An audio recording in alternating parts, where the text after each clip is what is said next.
You'd think that with billions of dollars pouring into SaaS companies that they'd be very greedy. But I can tell you from working in Silicon Valley for years and consulting for countless SaaS startups that they are not greedy enough.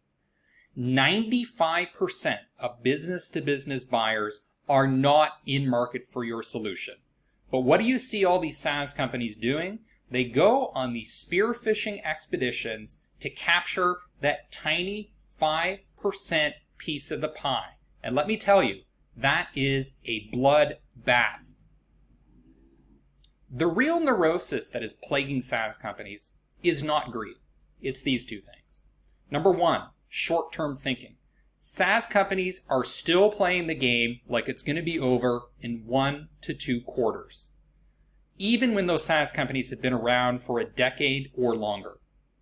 The second neurosis, an obsession with quantitative attribution, even though we know that the marketing that is going to drive the biggest impact is not so easily measured at the granular level.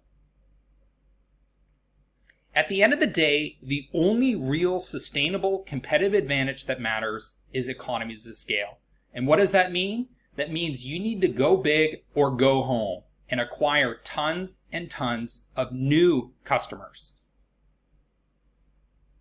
The question you need to keep asking yourself over and over so that you don't confuse the forest for the trees is, what would 10x my business?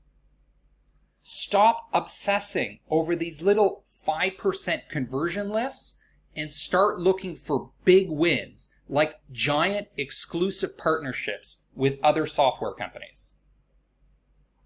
Stop trying to capture demand and start trying to figure out how are we going to actually create it.